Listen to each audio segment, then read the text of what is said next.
on for as well? No, can you show me out at 7th Ave in Osborne? I got a unmanned vehicle that was kind of taken off from me. It's a Waymo car.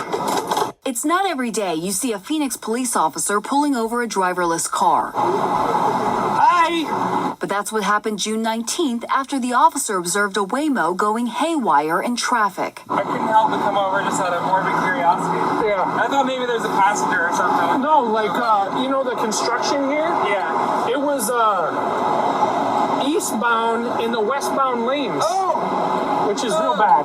Yeah. And then, so I light it up, and then it takes off through the intersection. Welcome to Practical AI, everybody. My name's Jeff. I'm with Peter Lynn. This is season 2 of Practical AI, and we are sponsored by Pocket AI. Pocket AI is a tool used to perform surgery on your models to make them better. While everyone today is talking about RAG and refinement, Pocket AI allows you to edit the weights of your model directly. Peter, today we wanted to talk a little bit about safety. And we've had comments over the last couple of weeks about safety. And just generally speaking, there is a lot of that word safety is invoked a lot in this conversation around AI. What are your thoughts on the safety, the word safety generally being used in the context of AI, and how safe or unsafe are we? So I'm kind of biased. I would say that there are real safety concerns. So an example would be autonomous cars. There's an Uber case where the car ran over someone, a cyclist. There's stories in San Francisco where Waymo's car caused accidents with cyclists. So is there a risk? Yes. Is it overblown? Probably. But the bigger risk is when we talk about safety from a government perspective, it's really to capture the market. So that's the biggest risk of all, is this technology ends up being in the hands of like 3 small companies. Yeah, 3 small companies or 3 really big companies and 2 very powerful governments, right? Yep. Okay, so right out of the gate, we look at real life accidents that have happened or things that have gone awry. Yep. And with any technology, there is there are risks, right? And I don't know if it's a price you pay. But, if we go back to the late 1800s with trolley cars, kids got killed in the streets by these trolley cars. But the difference, I would think, is that at no point was anyone afraid that trolley cars were an existential threat to humanity, right? And that might be the difference. Maybe there's a certain allowable risk that we will accept if we know that it's an improvement and not a threat. Right. So, is AI fundamentally a threat existentially? And if it is or is not, what is more of a threat? Well, to me, it's not, right? If we just take another example, when gasoline was first processed, using lead to process the gasoline was a cheap and efficient way to process gasoline, until we realized that the lead was causing all sorts of diseases.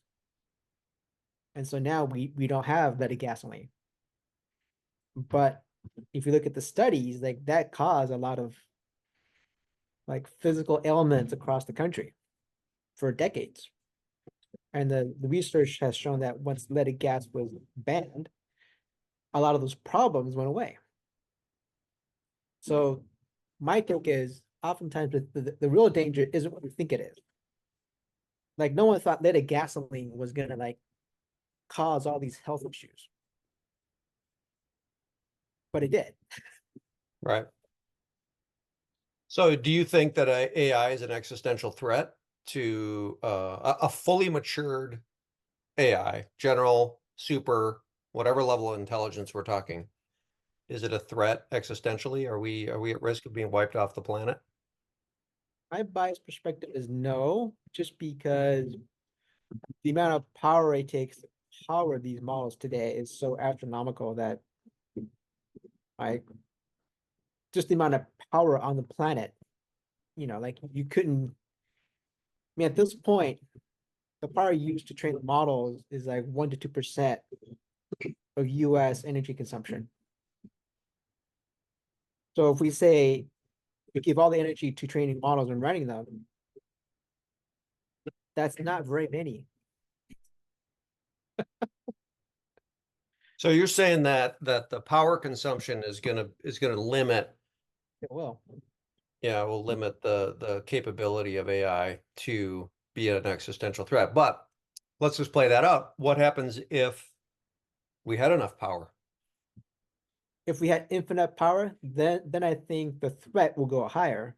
But you would need to have, you would need to harness energy from the sun directly in outer space. Okay, so basically your math equation just pivots around power. But if it did have enough power, you think that it could be an existential threat.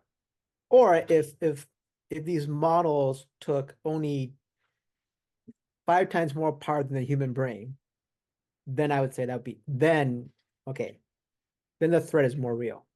Okay. But right now, every data center is power limited. And everyone's trying to get more power. That's why Microsoft and Google are now looking into nuclear power beyond renewable because they just need more power. Yeah. Everything comes back to movies and the scene in war games when Right. the Whopper's going crazy and the general says, Just unplug the goddamn thing. Yeah. don't we have a similar option here? Just unplug it. Well, you don't have to unplug it. I mean, like, it's not like power runs infinitely around the country. Like, there are human beings making sure power plants run. Yeah. Like, if we didn't have humans running all the power plants, we would not have power within a year. Okay, so let's get back to the safety issue then. One of the things you mentioned that the idea of regulatory capture and the notion of a handful of small entities or large entities, but a few number of them could be equally be a threat. So what, just walk us through kind of the safety issues around sort of hyper centralization of this technology. Well, it goes back to the saying, if power corrupts, then absolute power absolutely corrupts.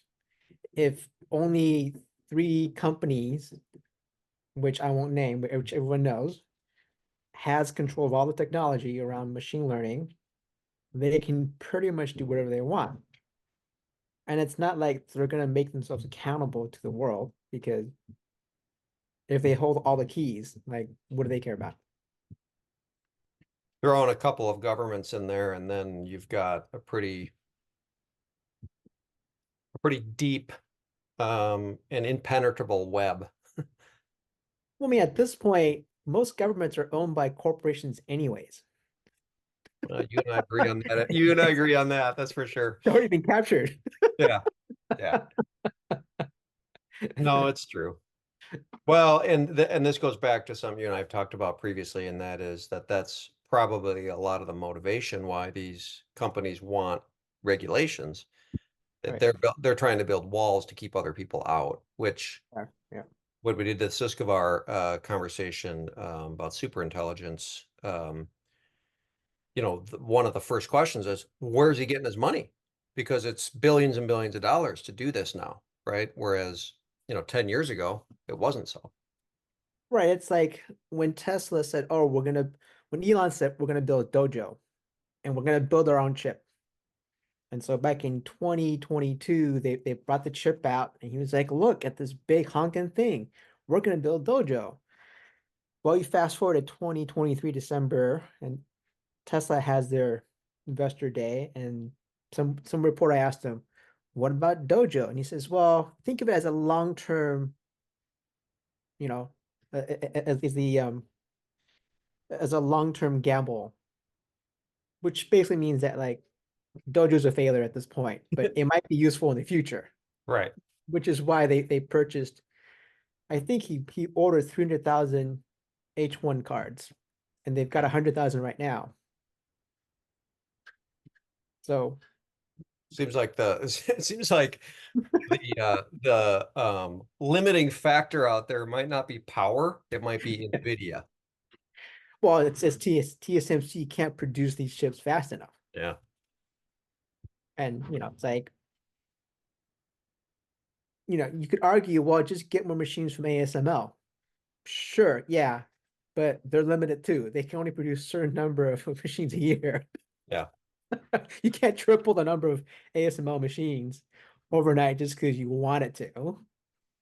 And you can't magically install it in one day because it takes 3 months to install one machine. So even if you got 50 new machines into Taiwan today, they would not be online for the next 9 months because like it just takes time, right? There's no magic to it. Well, this is a good conversation, and one I'm sure we're going to have countless times again in the future. Everyone's screaming safety, and it's a very, very nuanced conversation. So thanks, Peter. We'll do this at one again. Thank you, everyone, for watching and listening. We will be back here next time with more content. Thank you.